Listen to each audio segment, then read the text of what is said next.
नमस्कार, सत श्री अकाल दोस्तों, कैसे हो आप लोग। बहुत बढ़िया, पढ़ाई कर रहे हो ना। देखो बच्चों, आज मैं एक नया क्वेश्चन लेके आया हूँ। ये चैप्टर 2 एस.सी. वर्मा पार्ट 1 जो आप क्लास 11th की एस.सी. वर्मा है, उसका जो चैप्टर 2 है उसमें ऑब्जेक्टिव 2 का क्वेश्चन नंबर 3 है। तो बच्चों, आप इस क्वेश्चन को अटेम्प्ट करो और मुझे इसका आंसर बताओ। अगर आपसे क्वेश्चन में कहीं भी छोटी मोटी अगर आपको प्रॉब्लम आ रही है तो आप बेसिकली मेरे जितने भी मैंने थियरी पढ़ा रखी है प्लेलिस्ट में जाकर आप मेरे सारे थियरिटिकल वीडियोस देख सकते हैं। उसके बाद इस क्वेश्चन को अटेम्प्ट करिए। मैं इस क्वेश्चन को अटेम्प्ट करता हूं और देखता है कि मेरा क्या आंसर आ रहा है। हालांकि आपको इस वीडियो को पॉज करके इस क्वेश्चन को पहले अटेम्प्ट करना है, ठीक है बच्चों। तो क्वेश्चन बोलता है बच्चों, let the angle between two non-zero vectors a and b be 120 degree and its resultant be c। ठीक है, अब चार ऑप्शन दे रखे हैं इसने। c must be equal to a minus b vector mod. So हमें बच्चों a minus b वेक्टर के मॉड को c वेक्टर से कंपेयर करना है। तो सबसे पहले हम क्वेश्चन को ड्रॉ करेंगे। जितना हमने समझा है इस क्वेश्चन को उसको हम ड्रॉ करेंगे। चलो ठीक है, ये वेक्टर समझिए बच्चों A है और ये वेक्टर B है, ठीक है बच्चों। अब हमें बच्चों मैंने बताया था ऑलरेडी, अगर वेक्टर टेल टू टेल होता है तो क्या बनता है, पैरेललोग्राम, ठीक है बच्चों। और फिर पैरेललोग्राम का जो कॉर्नर होता है उस पर हम एरो बना के वेक्टर C निकाल सकते हैं।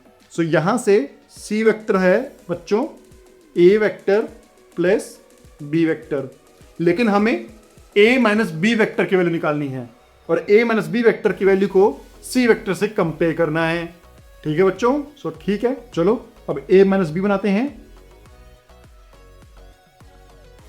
A वेक्टर तो वैसे ही रहेगा, ठीक है बच्चों।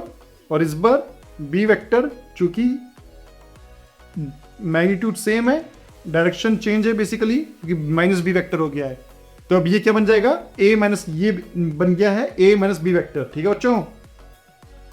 सो अब फिर से हम पैरेललोग्राम बनाएंगे और यहां से हम निकालेंगे a vector minus b vector. तो एक चीज आप देख रहे हो कि जो a माइनस बी वेक्टर है और ये c वेक्टर है, basically c vector a plus b vector है।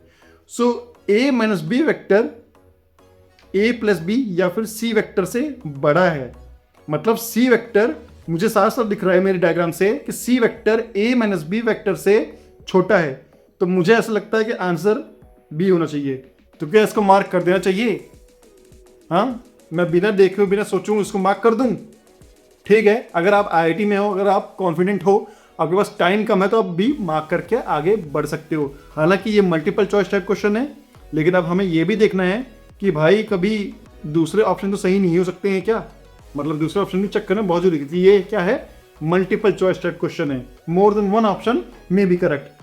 तो ठीक है, अब यहाँ पे बच्चों मस्ट है, तो ये भी बहुत ज़्यादा हमें केयरफुल रहना है कि क्या सही में हम हर कंडीशन में जो a माइनस बी वेक्टर है वो c वेक्टर से बड़ा होगा।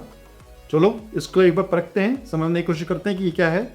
सो बच्चों, c vector is equal to a vector plus b vector, है ना बच्चों। और अगर हम इसका मॉड लेते हैं तो बच्चों क्या बन जाता है, ये a square. Let's consider a vector का मॉड क्या है a, b वेक्टर का मॉड क्या है b। सो ये बन जाएगा a square plus b square plus 2ab cos theta, in which theta was बच्चों क्या होता है, c वेक्टर का मॉड। मैं फिर से लिखता हूँ, cos 120 degree. So a square plus b square plus 2ab cos of 120 degree. So cos of 90 plus theta is equal to minus sine theta. आपको बच्चों ये तो पता ही है ना। तो इसका आंसर आएगा a square plus b square और sine of minus sine of 30 कितना होता है बच्चों, माइनस हाफ होता है। So minus 2ab 1/2। एक्चुअली यहाँ पे मैं प्लस कर देता हूँ, यहाँ माइनस करूँगा और फाइनली c वेक्टर का मॉड आएगा बच्चों a square plus b square, 2 से कैंसिल हो जाएगा, और यहाँ बचेगा माइनस ए बी। चलो ठीक है, अब ए माइनस बी वेक्टर का मॉड निकालते हैं। सो ए माइनस बी वेक्टर का मॉड बच्चों क्या, वैसे मैंने आपको सिखाया था कि जहाँ भी बी का मैग्नीट्यूड है वहाँ हमें बस माइनस बी रखना है।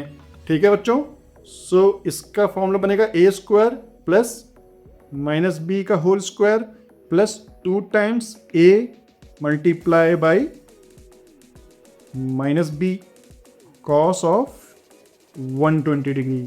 ठीक है बच्चों, क्योंकि इस बार हमने मैग्नीट्यूड बेसिकली एंगल सेम रखा है, लेकिन जो बी वेक्टर है वो माइनस पे चला गया है, तो फॉर्मूला हमेशा ये बनता है जिसमें एंगल आपको सेम रखना होता है, केवल मैग्नीट्यूड का डायरेक्शन हमें बी की जगह माइनस बी रखना है। ठीक है बच्चों, सो ये बन जाता है ए स्क्वायर माइनस बी का स्क्वायर, तो बच्चों बी स्क्वायर ही बन जाएगा क्योंकि माइनस माइनस प्लस हो जाएगा, और यहाँ पे प्लस ए बी हो जाएगा। अब ये ए बी कहाँ से आया बच्चों, क्योंकि cos 120 डिग्री फिर से माइनस साइन 30 हो जाएगा, मतलब माइनस हाफ हो जाएगा, और यहाँ से माइनस माइनस, यहाँ से माइनस और यहाँ का माइनस प्लस हो जाएगा। तो यहाँ पे फाइनली ए वेक्टर माइनस बी वेक्टर का जो मॉड है वो ये हो जाएगा। अब एक चीज़ देखिए बच्चों, कंपेयर करते हैं।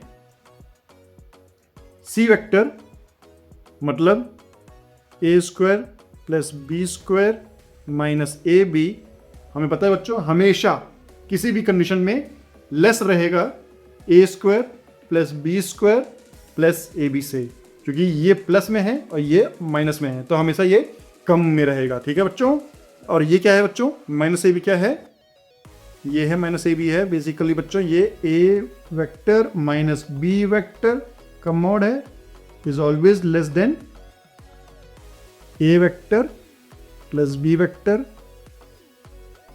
और सी वेक्टर का मॉड। ठीक है बच्चों, सो इस जो सी वेक्टर का जो मॉड है, ठीक है बच्चों, सो माइनस ए बी है, लगता है मैं यहाँ पे कुछ फिर से मैं लिखता हूं उसको। So A square plus B square minus A B, so minus A B है बच्चों, क्या है ये सी वेक्टर है। माइनस ए बी सी वेक्टर नहीं है बच्चों, माइनस ए बी तो ए माइनस बी का वेक्टर का मॉड है। ठीक है,